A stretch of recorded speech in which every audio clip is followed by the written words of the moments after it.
E eu quero falar para você hoje sobre viagem. Viajar. Viajar de avião. De primeira classe. Quem já viajou de primeira classe alguma vez na vida aqui num avião? Pegou aquele Boeing gigantesco, e você, eu uma vez estávamos, eu e Denise, nós íamos pousar na Itália, e aí na fila, e para entrar no avião, eu encontrei um médico que foi um preceptor meu, na época de residência, quando eu fiz residência, eu fiz 2 residências médicas, uma em cirurgia geral e a outra em cirurgia vascular. Quando eu estava em cirurgia geral, eu colei com esse cara, Dr. Gastão, colei com ele, e eu sempre operava junto com ele. E aí na fila encontrei o Gastão, estava o Gastão com a esposa. E aí começamos a conversar, e eu perguntei, onde você está indo? Ele falou, não, eu vou lá para conhecer a Costa Amalfitana. Eu falei, rapaz, esse é lugar de gente rica. Isso aí não é qualquer um que vai para lá. E eu estava indo para um outro canto, mais humilde. Nós fomos conversando. Quando chegamos dentro... Sim, nós estávamos indo para uma conferência na Itália, estávamos indo para uma conferência, íamos pregar numa conferência na Itália, e quando nós chegamos na porta do avião, eu até pensei assim, vamos sentar junto, a gente conversa com alguém, pede para ceder o lugar e tal. Quando nós chegamos ali, ele virou para a esquerda e eu fui para a direita. O que era para a direita? Classe econômica.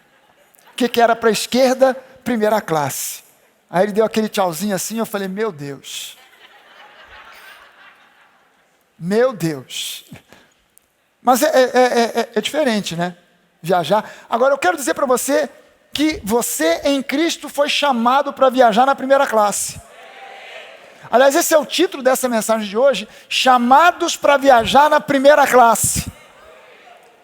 Convidados, chamados para viajar na primeira classe. Você pode dizer para a pessoa que está perto de você, meu irmão, você foi chamado, você foi convidado para viajar na primeira classe.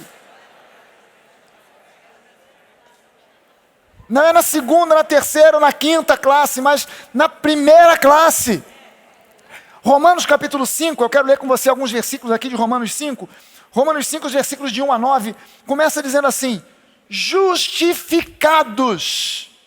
Eu coloquei em destaque ali, com uma cor diferente, o termo justificados. Justificados, você pode repetir essa palavra comigo? Justificados. Justificados, pois, mediante a fé, não por outro meio ou método qualquer. Justificados, pois, mediante a fé, temos, não teremos algum dia, quem sabe, temos, você pode dizer comigo, temos, é presente, temos paz com Deus por meio do nosso Senhor Jesus Cristo, pelo qual obtivemos também acesso. Como é que obtivemos acesso? Pela fé.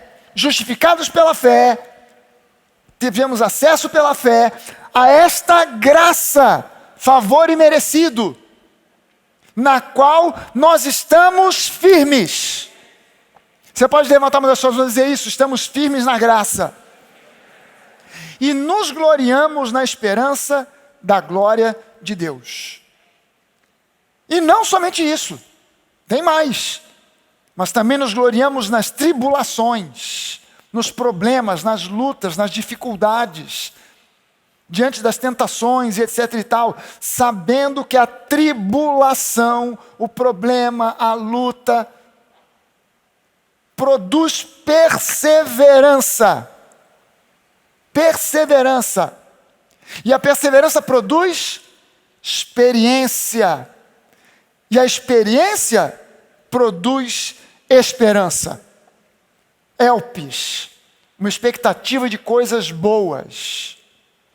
Ora, a esperança não nos deixa decepcionados, porque o amor de Deus é derramado em nosso coração pelo Espírito Santo que nos foi dado.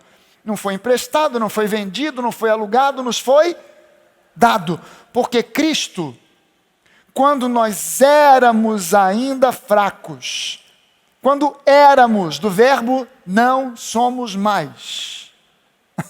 Quando nós éramos fracos, morreu a seu tempo pelos ímpios. Dificilmente alguém morreria por um justo. Cara, se o cara já é justo, não precisa ninguém morrer por ele. porque ele já está com o seu problema resolvido. Embora por uma pessoa boa, alguém até talvez tenha coragem para morrer. Quer dizer, o camarada está sendo considerado como bom, mas não é justo. É gente boa, mas não foi justificado. Então alguém possa até ter coragem para morrer por ele. Mas Deus prova o seu próprio amor para conosco pelo fato de Cristo ter morrido por nós, quando ainda éramos pecadores. Vamos ler esse versículo aqui juntos? Versículo 8. Leia junto comigo. Mas Deus prova o seu próprio amor para conosco pelo fato de Cristo ter morrido por nós quando ainda éramos pecadores. Logo, consequentemente, muito mais agora. Você pode dizer comigo essa expressão? Muito mais agora. Sendo justificados pelo seu sangue, não por nossas obras, não por nossos méritos, não por nossos esforços, muito menos por ritos e rituais religiosos. Isso aí já foi eu que acrescentei para dar uma ajuda ao apóstolo Paulo. Eu coloquei aqui, entre aspas, uma expansão daquilo que Paulo quis dizer. Sendo justificados pelo seu sangue, muito mais agora sendo justificado pelo seu sangue, não por nossas obras, méritos e esforços, muito menos por ritos ou rituais religiosos, seremos por ele salvos da ira, ou seja, do juízo, do julgamento final. Você pode levantar uma das suas mãos e dizer junto comigo assim: eu não preciso temer o dia do juízo, porque em Cristo eu já fui julgado e fui justificado. Aleluia, aleluia, glória a Deus. Gente, eu falei para você dessa minha experiência com esse colega médico nessa viagem, mas eu uma vez na minha vida, eu viajei de primeira classe. Foi uma e única vez, mas foi. Eu posso dizer que já viajei de primeira classe num voo. Mas teve um problema. Eu não desfrutei de tudo que a primeira classe oferece, porque eu não conhecia. Nunca tinha viajado de primeira classe. Então eu entrei meio... Na verdade, foi uma viagem que nós fizemos... Foi a primeira vez que eu fui aos Estados Unidos e fui à Disney. Fomos à Disney. Ganhei a passagem. Aliás, quem estava nessa viagem foi o João e a Nice, o pai do Andrezinho. E o Andrezinho também estava. O Andrezinho faz parte da nossa equipe aqui. E ele também estava, mas ele era pequenininho. Ele e a irmã eram ainda pequenos. E fomos uma galera, foi muita gente. Nós alugamos uma van. E na van, antes de entrar todo mundo, eu ficava na porta da van gritando: atenção, César Maia, Jacarepaguá. Porque vinha uma galera, era muita gente dentro da van. Fomos uma galera razoavelmente grande. E a gente ganhou aquela viagem de presente. E o presente sofreu um upgrade, porque uma das pessoas que nos ofereceu a passagem tinha uma irmã que trabalhava na American Airlines e ela tinha direito a essa passagem de primeira classe e nos presenteou com aquela vaga na primeira classe. E eu fiquei sentado bem na primeira cadeira não só na primeira classe, mas na primeira cadeira da primeira classe. Na frente, assim, de todo mundo. Primeiro da fila. Foi o problema. Esse foi o problema. Eu sentei, porque quando você não conhece as coisas, mas você está vendo os outros fazer, você vai num jantar elegante, você vê aquela montoeira de talher, não sabe onde começa, você fica de olho nos outros. Pegou um garfo grande, tu pega também. Pegou uma colher, tu pega a colher. Né? Vai beber alguma coisa, vai beber uma água, tem 3 copos na sua frente, você fica olhando. Pegou o copo pequeno, tu pega o copo pequeno, para não dar furo. Mas eu sentei na frente, não estava vendo nada. Então, passou um comissário de bordo, me entregou um papel, olhei, era um menu. Aliás, na primeira classe é menu. Eu olhei para o menu, e tinha uma série de coisas, eu fiquei pensando o que fazer, o que comer e tal, me distrair. Quando eu lembrei aquilo, eu falei: ué, mas não estão trazendo a comida? Aí eu chamei o camarada e falei: ué, você não trouxe? Ele falou: o senhor não escolheu? Eu falei: ué, eu tenho que escolher? Sim, aqui eu estava acostumado a viajar só na classe econômica. Na classe econômica tu não escolhe. camarada vem e joga aquela bandeja assim na tua frente e tu come. O que tiver. Eu tinha que escolher. Aí eu falei, eu vou querer esse filé mignon, não sei. Ele falou, esse aí já acabou. Aí eu falei, então eu quero essa lagosta aqui, esse aí também já acabou. O que sobrou?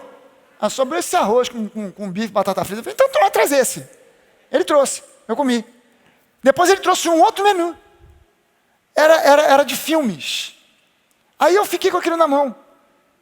E eu não sabendo que eu tinha que escolher, eu fiquei esperando ele trazer alguma coisa. Ele não trouxe nada, aí eu chamei, eu falei, cara, qual o filme? Não, aqui na primeira classe só pode escolher o filme, não é o filme que está passando, só escolhe o filme que só quer. Aí eu falei, então eu quero esse aqui. Aí escolhi um filme daquele cabeça, sabe aqueles filmes cabeça? Que tu vê e fica com dor de cabeça. Camarada, esse aí já pegaram. Esse outro aqui, aí eu peguei um filme mais uma coisa mais, uma comédia e tal. Esse aqui, também já pegaram. Falei, o que sobrou? Sobrou esse aqui, o Zorro. Falei, então é esse, você traz aí mesmo, o Zorro. Que eu queria ver, eu estava na primeira classe. Eu não desfrutei de tudo, sabe por quê? Porque eu não tinha ideia de quais são os direitos de um passageiro de primeira classe. Não tinha a mínima ideia. Então eu estava sentado, como eu estava sentado lá na frente, esperando as coisas acontecer, nada acontecia, porque eu tinha que também dar algum tipo de participação, dizendo, não, eu quero isso, eu quero aquilo. O que mais que eu tenho direito aqui? O senhor pode pegar e vai receber aqui uma bolsa que tem escova de dente, pasta de dente, shampoo, tem desodorante, tem tudo que o senhor quiser. É só o senhor pegar, é seu, fica à vontade. E eu pegando aquelas coisas, escondendo assim, vou levar. Mas já era meu.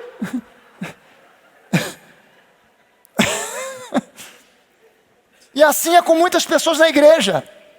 Esse é um problema sério, que acabam dando vantagem ao inimigo, porque desconhecem a plenitude dos seus direitos em Cristo.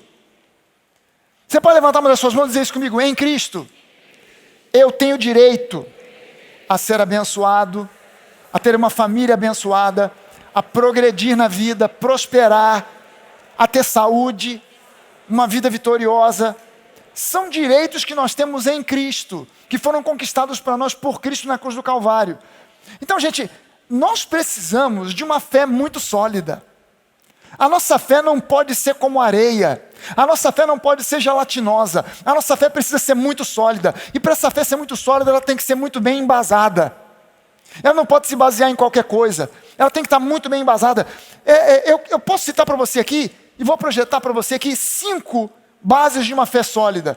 Talvez não sejam todas. Talvez alguém poderia, se fosse o pastor Jorge Dalto pregando aqui, poderia de repente acrescentar mais 2 ou 3. Talvez o pastor Café poderia acrescentar mais 3 ou 4. Talvez o pastor Mauricinho pudesse acrescentar mais algumas. Eu vou falar para você de 5 aqui rapidinho. Primeira delas, se eu quero uma fé sólida, eu preciso de conhecer quem Deus realmente é. Não dá para ter uma fé sólida baseando a minha opinião, o meu pensamento a respeito de Deus, com base em histórias, tradições, opiniões. Não, eu preciso conhecer quem Deus realmente é. Segunda base para uma fé sólida, eu preciso entender a minha nova identidade em Cristo. Quem eu sou. Em quem eu fui agora transformado. Houve uma mudança radical. Então eu preciso, a Bíblia fala de trevas e luz. Eu fui transportado das trevas para a luz. Eu preciso conhecer essa minha nova identidade em Cristo. Em terceiro lugar, uma terceira base para uma fé sólida. Conhecer o que é o genuíno amor de Deus. Ágape. Ágape é um amor incondicional. Ágape é um amor sobrenatural. Ágape não é um amor qualquer. Eu não posso conhecer ágape olhando para o meu pai e para a minha mãe. Eu não posso conhecer ágape olhando para a minha esposa, ou a esposa olhando para o marido. E essas pessoas todas nutrem amor uns pelos outros. Pai pelo filho, filho pelo pai, o marido pela esposa, a esposa pelo marido. Tudo isso aí envolve amor, mas nenhum desses relacionamentos está baseado primeiramente em ágape. Quando nós começamos a entender que ágape é um amor sobrenatural, eu tenho um amor natural. A capacidade de amar minha mãe, amar o meu pai, amar minha esposa, amar meus filhos, e todos eles de me amarem. Mas é uma capacidade natural, que até os bichos, os animais têm. Mas ágape é algo sobrenatural. Ágape é algo sobrenatural, que só Deus possui e é um amor incondicional. Por que muitas pessoas não entendem graça? Porque não entendem ágape. Ágape é a origem da graça. A graça é um subproduto de ágape. A graça é consequência de ágape. Porque Deus nos amou de tal maneira, Ele entregou Jesus, a graça em pessoa, para que todo aquele que nele crê não pereça, mas tenha vida eterna. Essa coisa começou no amor incondicional. Eu preciso agora conhecer o amor, o que é esse amor. O que é e quem é esse amor, ágape. Em quarto lugar, uma quarta base de uma fé sólida, reconhecer a nova aliança. Isso é uma encrenca em tantos lugares. O pessoal, como eu estava dizendo aqui na hora da oferta, o pessoal pensa que a antiga aliança era uma espécie de um bolo e que a nova aliança foi Jesus trazendo uma cobertura para o bolo. Moisés trouxe o bolo, mas não trouxe a cobertura. E Jesus trouxe agora a cobertura de chantilly ou a cobertura de chocolate. Agora o bolo ficou completo. A lei, o bolo. A cobertura, a graça. A graça não é uma cobertura. A graça, ela olhou para a lei, para o bolo da lei e disse: esse bolo está velho, está mofado, não dá mais para comer esse bolo. Joga esse bolo fora e traz um novo alimento que não é mais um bolo, é um banquete. Que é a graça. A graça substituiu a lei, ocupou. O fim da lei é Cristo, a lei caducou. E agora, no lugar dela, está a graça. Eu preciso reconhecer a nova aliança. Conhecer e reconhecer a nova aliança. Em quinto lugar, uma quinta base, eu preciso crescer, amadurecer, crescer em graça e em fé.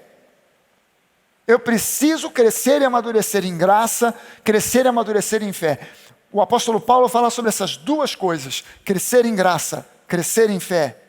Agora veja só o seguinte: em Cristo, você e eu somos justificados.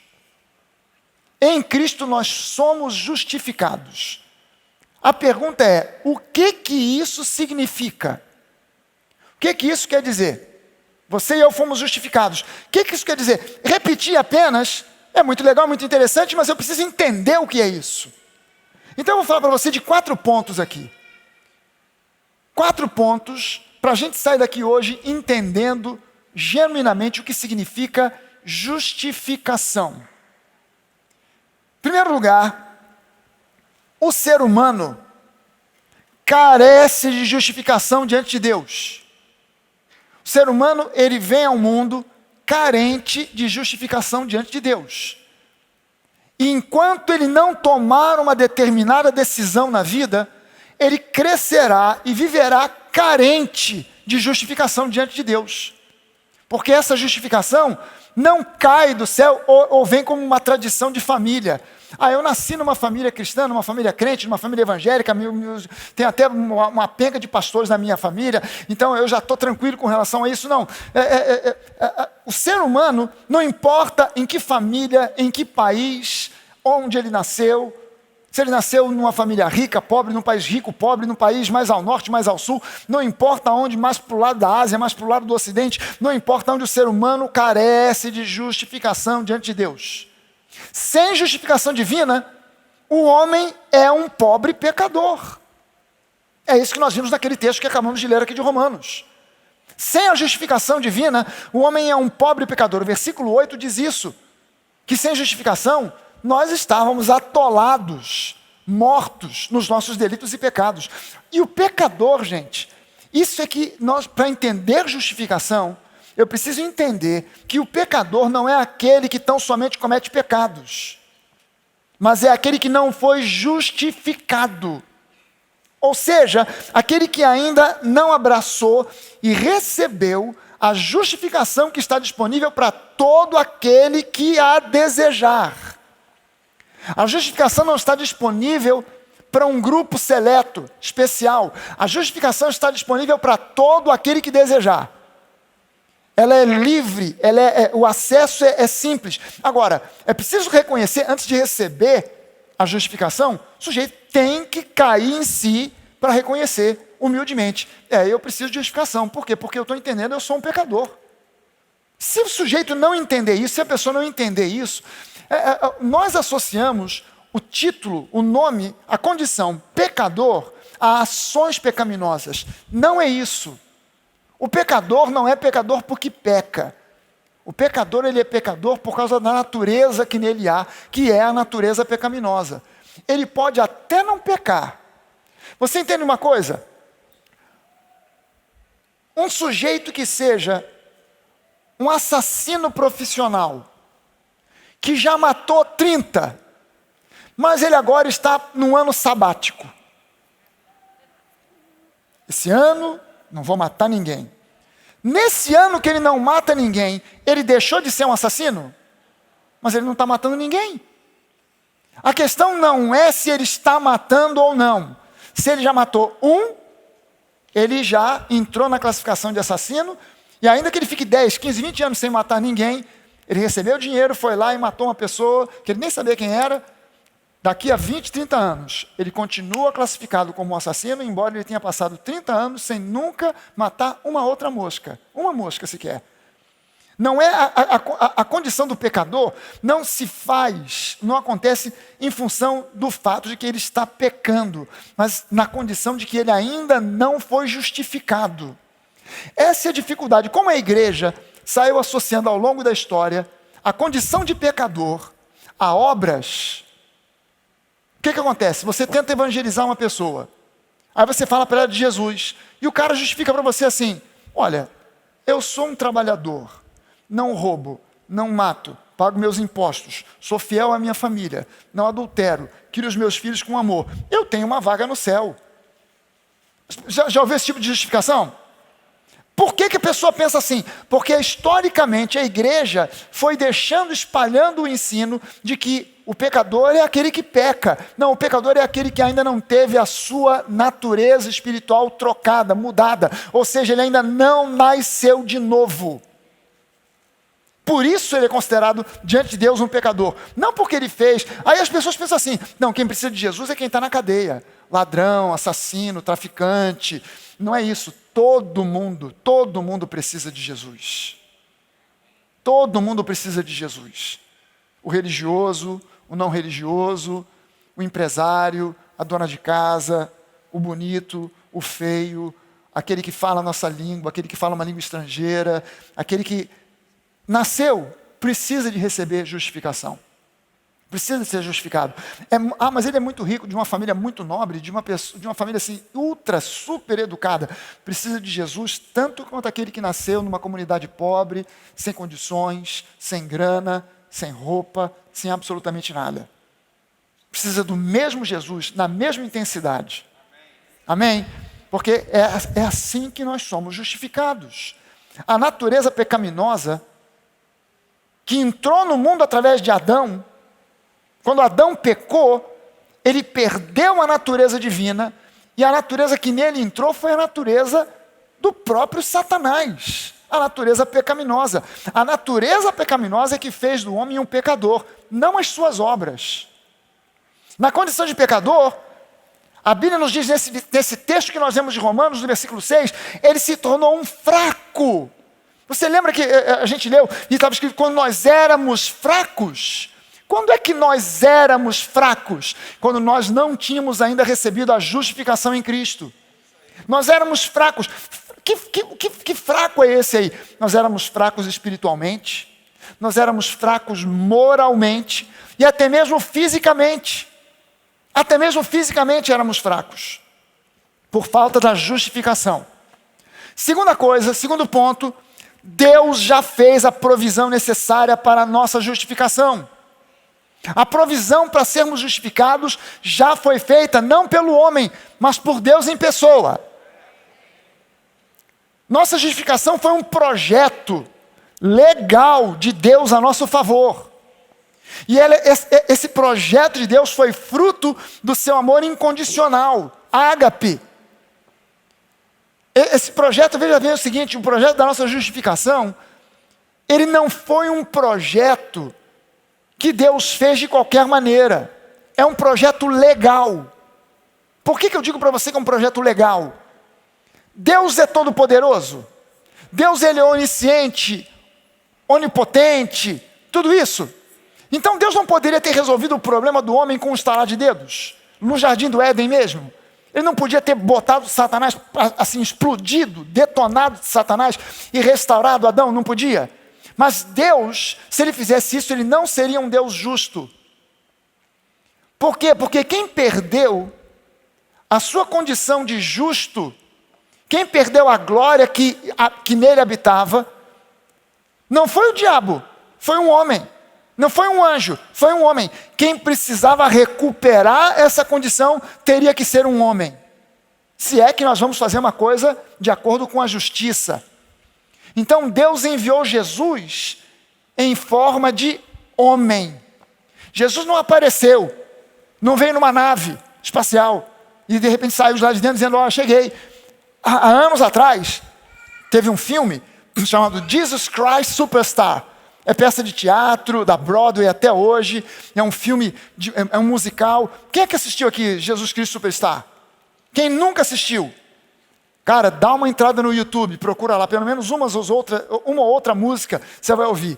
Tudo rock, alguns pauleiras, outros assim, mais pop soul, tal. Muito, muito, muito legal. Mas Jesus, ele aparece já pronto.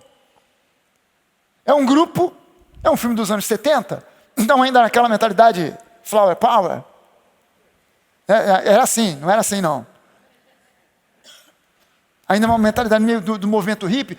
E é uma galera que chega todo mundo de ônibus e tal, e eles saltam numa espécie num deserto, que aparentemente como se fosse na Judéia, e eles saltam ali e cada um assume um personagem. E Jesus é um cara que já chega pronto. Mas, na realidade, Jesus não chegou pronto. Jesus veio ao mundo como um bebê. Passou por todo esse processo para que ele pudesse experimentar a condição de criatura e não somente de criador. Amém? Ele experimentou tudo aquilo que você experimenta na vida, inclusive tentações. Ele se identificou com o homem. Quem perdeu a condição de justo para o diabo foi um homem, o primeiro Adão. O último Adão, Jesus recuperou para nós. E jamais o diabo vai poder acusar a Deus de ter sido injusto. Ele não mandou um anjo, ele não mandou um profeta, ele não mandou um grandão, ele mandou um ser humano. Jesus, em forma de Deus, mas em forma de homem. Jesus nessa terra, ele não fez nada como Deus. Tudo que ele fez como um homem ungido pelo Espírito de Deus. Depois você lê Filipenses capítulo 2, você vê que no capítulo 2 de Filipenses diz que ele abriu mão dos seus privilégios, se tornou como um de nós e se manifestou no nosso meio em forma de servo. Ele podia vir em forma de rei, não podia? Não podia ter escolhido nascer num palácio? Já podia vir pronto, não precisava vir como bebê. Mas ele resolveu seguir o plano do Pai, para que o plano da justificação fosse um plano justo. Então não foi, a nossa justificação foi um projeto legal de Deus a nosso favor, e foi fruto do amor incondicional que Ele tem por nós. Mas o que ratificou, o que sancionou essa justificação foi o ato único e definitivo de Jesus na cruz do Calvário. A obra de Jesus, o trabalho de Jesus, o sacrifício de Jesus na cruz do Calvário, ele sancionou a nova aliança. Ele ratificou esse plano que Deus estabeleceu antes da fundação do mundo. Em terceiro lugar, essa justificação, ela está disponível de forma gratuita para todo ser humano vivente, sem exceção. Essa justificação, ela está disponível para qualquer um de forma gratuita, para todo ser humano vivente. E é por isso que Jesus, quando ele fala sobre difundirmos o Evangelho, ele diz: vocês vão até os confins da terra. E todo aquele que confessar a Jesus como seu Senhor e Salvador e tal, será salvo. Aquele que crer e for batizado será salvo. Mas vão até os confins da terra. Não limitem essa mensagem a Jerusalém ou a Samaria. Não limitem essa mensagem aos judeus. Levem isso até os confins da terra. Porque essa justificação está disponível de forma gratuita para todo ser humano vivente, sem exceção alguma. Veja só o seguinte: o ser humano foi criado à imagem e semelhança de Deus. Deus é um ser absolutamente livre. Então nós fomos criados para a liberdade. Você e eu fomos criados para a liberdade. Paulo fala sobre isso. Foi para a liberdade que Deus nos criou. Por que é para a liberdade que nós fomos criados? Porque quem nos criou, Deus é um ser absolutamente livre. E nós fomos criados à imagem e semelhança dele. Por isso, por termos sido criados à imagem e semelhança de Deus, nós recebemos dele uma coisa chamada livre-arbítrio. Capacidade de fazer escolhas, de tomar decisões, de dizer quero, não quero, vou, não vou, faço, não faço, sim e não. Deus nos capacitou com o livre-arbítrio. Por quê? Porque Ele mesmo possui livre-arbítrio. Porque Ele é absolutamente livre. Agora veja o seguinte. Embora Deus nos ame e já tenha providenciado a nossa justificação em Cristo, a nossa salvação também depende de um ato da nossa vontade. Porque nós fomos criados à imagem e semelhança do nosso Deus. Eu acredito que nenhum de vocês aqui esteja aqui hoje porque foi obrigado a vir, com raras exceções. Talvez um marido que veio, vamos à igreja. Talvez um adolescente, não quero ir à igreja, vamos para a igreja. Mas eu creio que 99,9% de nós que estamos aqui hoje vieram aqui de livre e espontânea vontade. Hã?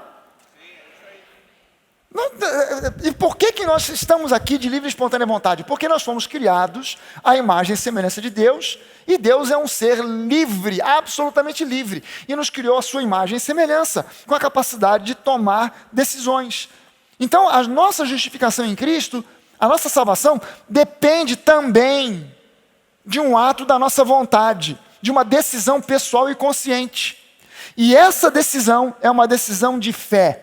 Ela é mediante a fé. Esse texto que nós lemos de Romanos, os versículos 1 e 2, falam exatamente sobre fé. Justificação pela fé, crermos pela fé, aceitarmos, recebermos o presente que Deus nos dá pela fé. Deus oferece, através do quê? Graça. É de graça, é gratuito, não é mediante obras, não é mediante esforços, é mediante graça. E como é que nós recebemos? Pela fé. Mas a fé é um exercício do livre-arbítrio. A fé é um exercício do livre-arbítrio. A fé não é o exercício de um acidente. A fé é um exercício de livre-arbítrio. Eu ouvi, eu criei, por isso falei. Só fala quem quer. Posso tentar te forçar a falar. Fala, confessa. Não falo. Nós cremos, por isso falamos, é um ato consciente. Em quarto lugar, quando eu tomo essa decisão, eu passo a ter acesso livre aos benefícios da justificação. Bota isso no seu coração. Essa decisão, ela faz muito mais por você do que você pode pensar ou imaginar. Essa decisão faz por você muito mais do que simplesmente levar você para o céu um dia. Essa decisão abre portas e janelas para que você receba benefícios que foram planejados por Deus antes da fundação do mundo. Quando Jesus te justificou diante do Senhor, que é o juiz do universo, é como se ele tivesse comprado uma passagem de primeira classe para você e te desse essa passagem sem qualquer custo da tua parte. Gente, eu contei para vocês a primeira vez que eu fui aos Estados Unidos, fui à Disney, fui praticamente de graça, porque alguém me convidou, me deixou até constrangido. Cara, a tua passagem, da tua mulher, das tuas crianças, está tudo pago. Uau, peraí, mas eu não vou ter que pagar nada? Não, não é possível. Porque eu sei que uma viagem à Disney não é qualquer coisa. É uma viagem à Disney. Quem já foi à Disney aqui? Aleluia, quase todo mundo, tudo emergente. Que nem eu. Qual é o primeiro lugar na vida que o emergente vai quando ganha alguma grana? Para Disney. Já comprou logo aquele bonezinho do Mickey com 2 orelhas aqui, ó. Para tirar foto, para mandar para os amigos, pelo Instagram, pelo WhatsApp, por tudo quanto é canto. Precisa tirar foto abraçado com Pateta. Cara, não é possível. Quando a gente começou a conversar sobre isso, eu e Denise, será possível? Não, tem alguma coisa aí por trás. A gente vai ter que entrar com alguma coisa nessa história. Vão pedir alguma coisa de nós. Não é possível. Viajar para Disney com as crianças. Não é possível. É muita coisa, é bom demais. É bom demais para ser verdade. A gente ficou muito tempo naquela. Não, e agora? O que vão cobrar de nós? Não é possível. Vamos ou não vamos? Não, vamos. Mas é de graça? Não, mas eu fico até sem graça. Tem que pagar alguma coisa, tem que fazer alguma coisa. Tem que fazer alguma coisa. O que a gente tinha que fazer? Nada, só estender a mão e pegar a passagem. Mas a gente achava que tinha que fazer algo. Por quê? Porque é algo que tem um valor muito grande. Não era um convite para ir a uma festa de aniversário. Você está convidado para vir à festa de aniversário. Vai ter salgadinho, bolo, Coca-Cola. O que eu tenho que pagar? Nada. É normal. Também já dei festa na minha casa. Botei bolo, salgadinho, Coca-Cola e não cobrei nada de ninguém. Beleza, isso aí é normal. Fui convidado para a festa. A gente entra na festa, senta, come bolo, come salgadinho, tome refrigerante, tranquilo. E sai com a consciência tranquila, não tem que pagar nada. O cara me convidou para uma festa, como eu já convidei muita gente para festa na minha casa. Mas de repente alguém te convida para uma coisa que você fala assim, peraí, isso aí já é demais. Não é uma simples festa, é uma passagem cara, com entradas caras nos parques, etc e tal, com um hotel caro. Caramba, não é possível que seja verdade. A gente fica meio desconfiado, mas o que Deus ofereceu para você em Cristo é muito mais do que uma viagem à Disney. E é por isso que tem muita gente que fica, não é possível, é só isso? É tão simples, é tão fácil, assim, parece que é fácil demais. Mas a verdade, Deus, em Cristo, Ele comprou, Ele pagou para você o preço para você viajar de primeira classe. Ele pagou para você viajar de primeira classe, sem qualquer custo da sua parte. Deixa eu mostrar para você alguns benefícios da justificação. Talvez, mais uma vez, não apareçam todos aqui, mas alguns benefícios da justificação. Se você é justificado em Cristo, e eu estou mostrando para você com base nesses textos que nós lemos aqui de Romanos, nos versículos de Romanos, em primeiro lugar, paz com Deus. Justificados, pois temos paz com Deus. É benefício da justificação. Em segundo lugar, temos agora acesso à graça divina. Temos acesso a essa graça. Não somente agora temos paz com Deus, mas temos acesso à graça, e graça é favor imerecido. Favor imerecido. Em terceiro lugar, nós passamos a ter capacitação para obter vitória nas tribulações.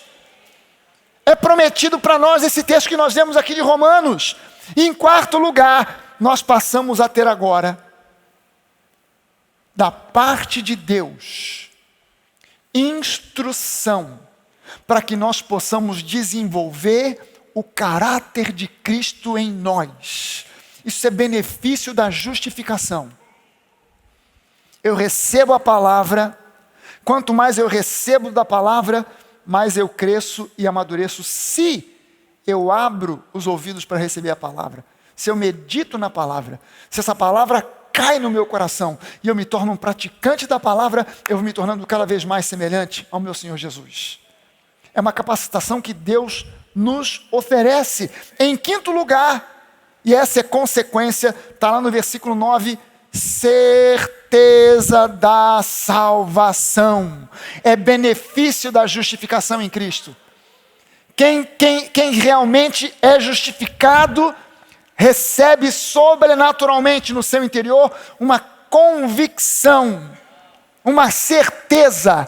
Eu sou salvo. Se Jesus voltar amanhã para arrebatar a sua igreja, eu estou dentro, eu vou junto. Eu posso não ser perfeito, eu tenho defeitos, eu tenho falhas, mas eu sei que eu vou junto porque eu fui justificado. E a minha justificação não se baseou nas minhas obras, mas em algo que Ele fez por mim. A minha condição de pecador não se baseava nas minhas obras. A minha condição de justo também não se baseia nas minhas obras. As pessoas querem associar essas coisas.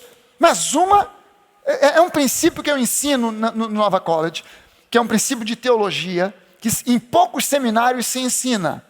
Mas esse ensino eu passo para os alunos, e quem é aluno da Nova College aprende isso. Qual é o princípio teológico? Uma coisa é uma coisa, outra coisa é outra coisa. Se você aprender esse princípio, você já andou 50%, já está com metade do diploma na mão. Uma coisa é uma coisa, outra coisa é outra coisa. Deixa eu te mostrar como é que funciona. Você deve estar pensando, o que está fazendo essa bolsa aqui? Quem é que já leu na Bíblia o apóstolo Paulo falando sobre a armadura do Espírito? Gálatas, capítulo 5, capítulo 6, ele vai falando sobre uma série de coisas, e entre outras ele fala sobre a armadura do Espírito. Perdão, falei Gálatas. Efésios 6. Ele fala sobre a armadura do Espírito. E a armadura do Espírito, ele se inspirou na armadura de um soldado romano. Então ele escreveu o capacete da salvação, a couraça da justiça, ele fala sobre o cinto da verdade, ele fala sobre a espada da palavra, ele fala sobre as sandálias do Evangelho. Porque Paulo, naquela época, o que ele tinha para usar como referência para a ilustração que ele queria trazer, era aquilo que todo mundo conhecia. Qualquer um conhecia o que era um soldado romano, a armadura de um soldado romano. Talvez se fosse hoje, ele descrevesse de uma forma diferente. Então, eu trouxe aqui um elemento que talvez Paulo falasse hoje. Talvez não fosse a armadura, ele talvez usasse um outro termo. Mas eu trouxe aqui o tênis da salvação. E eu estou dentro da Bíblia, hein? Porque a Bíblia fala sobre correr a carreira da fé. Isso aqui é o tênis da salvação. Você vai ficar impressionado de ver, porque realmente é o tênis que Jesus usaria, se fosse nos dias de hoje. É um tênis que tem pedaços de nuvens no seu solado, que é para o sujeito ir direto para o céu. Caminhando eu vou para Canaã, caminhando eu vou. Jesus oferece aquilo que Paulo fala sobre a sandália, as sandálias do Evangelho. Mas Paulo, falando sobre as sandálias, ele fala sobre um caminhar. E eu trouxe aqui o tênis da salvação. Vamos fazer o seguinte. Vamos ver como é que a igreja faria se Paulo estivesse falando hoje sobre o tênis e não sobre as sandálias do Evangelho, sobre o tênis da salvação. Tem gente que entende que a salvação, a justificação, é como se fosse um sorteio. Então vamos sortear aqui. Quem vai levar o tênis da salvação? Denise, você que é neutra e isenta, honesta, não está envolvida em tramóia alguma, escolhe um aqui, tira. Pegou o do meio. Deixa eu ver aqui. Atenção. Tênis da salvação. Número 1.627.384. Fica de pé aí, 1 milhão. Olha aí. Temos um vencedor. Agora, pode vir para cá. Onde é que está o 4.385.482? Cadê? Ganhou nada, filho.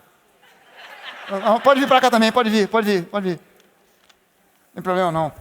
Isso aqui é um número, é um número de cada um pagou 10 reais para comprar esse número aqui. A gente teve 4.385.482. Muita gente, mas só um levou. Tadinho. Cadê o 2.327.796? Opa, não levou nada, filho. Não, pode vir para cá para cima. Mas não levou nada. Tem gente que pensa que a justificação é assim. Não, Deus sorteia um no meio de uma multidão, o inferno vai estar lotado, o céu vai ter pouca gente. Se chegar no inferno, uma muvuca, todo mundo se exprimido, falta espaço. Quando chegar no céu, gente. Tem alguém aí? Aí. Vazio. Um eco danado. Por quê? Porque, cara, eu fui agraciado, fui sorteado, levei a sorte grande e vim para o céu. Não é assim que funciona. Não é assim que a coisa funciona. Eu me lembro que uma vez eu estava escutando rádio, e aí foi tocar uma música, rádio evangélica. Eu não escuto rádio evangélica hoje, nunca mais eu escutei, mais de 20 anos que eu não escuto rádio evangélica. Por que eu não escuto? Por causa desse dia fatal, dia fatídico. Eu estava no meu carro e de repente anunciam, agora fulano e ciclano, era uma dupla, um rapaz e uma moça, vão cantar a música tal. Aí a música entrou, era tipo uma música meio sertanejo universitário, esse troço que tem por aí. Aí botaram lá. Aí a música começava com um impacto assim, tchan. Aí a moça falava assim, fique firme, meu irmão. Eu não me lembro a letra da música direito, mas dizia uma coisa assim, mais ou menos isso. Fica firme, meu irmão, porque quem sabe hoje o anjo canta a tua senha. Quando eu ouvi aquilo, eu falei, o quê? O anjo canta a tua senha. Quer dizer, você orou, você está enfermo, está com um problema, está com uma luta. Você orou, você pediu a oração, chegou no céu, Deus botou na caixinha do sorteio. Aí o anjo chegou lá, meteu a mão, puxou e cantou. 1.900.787. Ganhei! Hoje é o dia da minha cura. E quem está do seu lado que morra? Porque não foi sorteado. Só um vai levar o tênis da salvação. É o que foi sorteado. E os outros dois, filho, sinto muito, mas não levou essa.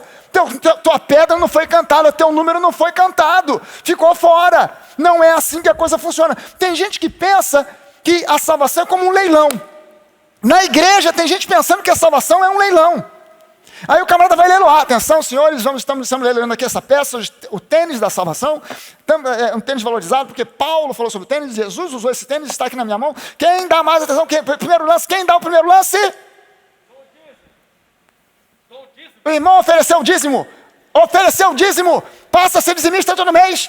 Agora, fiel no dízimo, tá levando, atenção, dá o dízimo, quem dá mais? Alguém dá mais? Dízimos e ofertas, está levando agora o tênis da salvação, atenção, está levando, além do dízimo, dízimos e ofertas, o irmão já perdeu, está aqui na mão, o irmão está levando aqui o tênis, alguém dá mais, atenção, vou bater, é 1, 2, a vida, vai levar, com certeza vai levar, começou bem. Não, eu ofereço, eu vou ser fiel no dízimo. Todo mês eu entrego lá 10%. O outro foi um pouco mais além. Não, eu não vou dar só dízimo, eu vou dar dízimo e oferta. Justificado, vai entrar no céu. E o outro, não, eu vou dar além do dízimo, oferta, a minha própria vida. Jesus já fez isso, cara. Jesus já deu a vida dele. O que é a minha e a sua vida comparada com aquilo que ele fez, com a vida que ele deu por nós? Se você entregasse a sua vida para ser queimado, torrado, crucificado e etc e tal, ia valer o quê diante da vida de Jesus? Você ia ser sepultado e na sepultura tu ia ficar. Mas Jesus, por ser quem ele era, santo, perfeito, ele pôde ressuscitar no terceiro dia. Então não adianta ter boa vontade. Eu vou ser dizimista, ou você dizimista ofertante, vou até dar a minha vida. Deus, você está entendendo que justificação, você não toma essas decisões para ser justificado. Você entrega essas coisas a Deus de boa vontade porque você foi justificado. É consequência. Tem gente que olha para a justificação como uma competição. Vamos fazer uma prova aqui. Então vamos lá. Vamos enfileirar aqui, linha de largada. Mais ou menos aqui nessa altura. Vamos lá. Atenção. A regra, hein? Olha as regras. Cadê a linha de chegada? Vamos fazer aqui a linha de chegada. Paulista, sobe aí. Vamos ter a linha de chegada. Uma competição, uma prova. Olha, atenção para as regras. Vocês vão atravessar aqui uma determinada distância. Vai ter aqui uma dupla. Pode subir para ver. Cadê? Ok. Pode ser aqui na altura do mais ou menos. Aqui tá bom. Isso aqui. Fica mais ou menos na distância aqui. Ó, essa aqui é a linha de chegada. Não é qualquer linha de chegada, hein, gente? Mostra a fita para o pessoal. Vira de frente para o pessoal ver. Fita dourada. A fita dourada, a fita do céu. Douradas, portões dourados do céu. É a competição. A regra é a seguinte: vocês vão daqui até lá, quem chegar em primeiro lugar ganha, mas vocês vão ter que, não é correr, lógico, é o mais rápido possível, mas é a corrida do sapatinho. É um pezinho, tem que encostar com o pé no o calcanhar na ponta do pé. Quem chegar primeiro leva. Se você empurrar o quem está do lado, eu não estou vendo nada. O povo é que vai julgar. Se der um passo maior do que sair, não é? Não, encostou o calcanhar na pontinha e vai. E quem chegar em primeiro, leva o sapato, o tênis da justificação. Atenção. Largada! Vai! Atenção, está vendo? Vai, Luciano. Opa!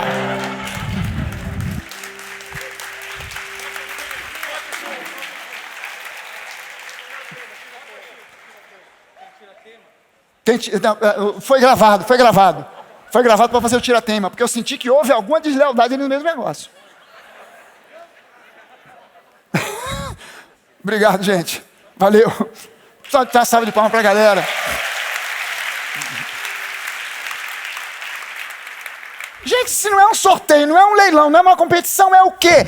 É pela fé. É uma decisão que eu tomo pela fé. Não é uma decisão que eu tomo assim, vou entrar nesse leilão. Não é uma decisão que eu tomo dizendo assim, vou participar dessa competição. A decisão que eu tomo é, eu vou receber essa justificação. Deus está me dando de graça. Parece que é coisa boa demais. De graça? Não, essa igreja vai cobrar alguma coisa de mim. E tem igreja que fica cobrando. Mas a religiosidade não vai te ajudar em nada. Pelo contrário, pode te atrapalhar. Religião não resolve, religião atrapalha. Comecei isso com uma pessoa na sexta-feira aqui no Freeway, sentei para tomar um café com a pessoa, e a pessoa estava dizendo para mim, numa boa, sem, olha, eu quero conversar com você, mas eu sou católico, não abro mão de ser católico. Eu falei, cara, você pode viver católico, continuar católico o resto da sua vida, isso não me preocupa, porque isso não me diz nada.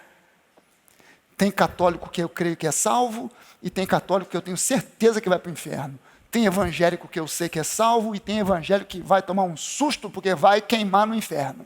Porque religiosidade não salva, não ajuda, pelo contrário, atrapalha. É uma atrapalhação gigante. Às vezes a pessoa, num censo, a menina do censo, na entrevista me perguntou, qual a sua religião? Eu disse, não tenho. Ela falou, o senhor é ateu? Eu falei, não, ateu não. Eu sou tão crente que eu sou até pastor. Ah, então o senhor é evangélico. Eu falei, sou evangélico, não no sentido que você está querendo dizer. No sentido de que eu sigo o evangelho, eu sou evangélico. Mas nesse outro sentido que você está querendo dizer, eu não sou não. Não, peraí, então sou eu o quê? Eu falei, calma, vamos lá. Vamos com calma. Nós ficamos 10 minutos nessa conversa. Eu vi que não ia para lugar nenhum, eu falei para ela, pode botar o que você quiser aí. Se você quiser botar evangélico, católico, macumbeiro, não pode botar o que você quiser. Porque o que importa é entender que religião não salva. Se salvasse, Jesus tinha dado um abraço em Nicodemos e dito para ele, Nicodemos, até que enfim alguém que entende de religião me procurou. Até que enfim eu não estou tendo que lidar com esses camaradas cabeça dura, que não entendem nada da Torá, que não entendem nada das tradições de Moisés. Que bom que você me procurou. Cola comigo, Nicodemos. Cola comigo, porque eu preciso de um cara como você do meu lado, que entende de religião, que sabe os ritos, que conhece os rituais, para que você esteja do meu lado me dando apoio e explicando para as pessoas que a religião é o que vai solucionar o problema da humanidade. Não, ele vira para Nicodemos e diz, Nicodemos, você precisa nascer de novo. Deu um nó na cabeça do cara. Não, peraí, eu sou membro do Sinédrio. Quem é membro do Sinédrio não é qualquer um. Ninguém é chamado para ser membro do Sinédrio assim.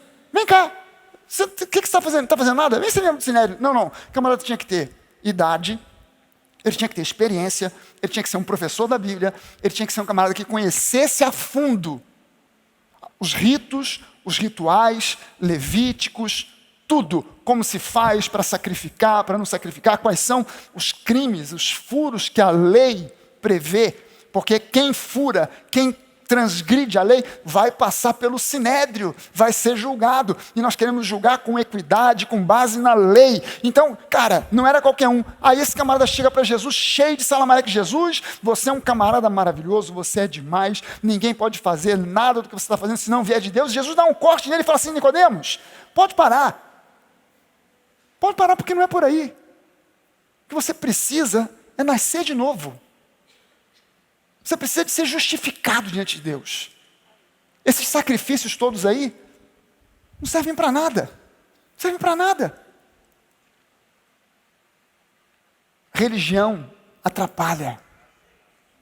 Quando você abre o coração para saber que justificação é um presente gratuito que Deus dá para você. Aleluia. Vamos todos ficar de pé?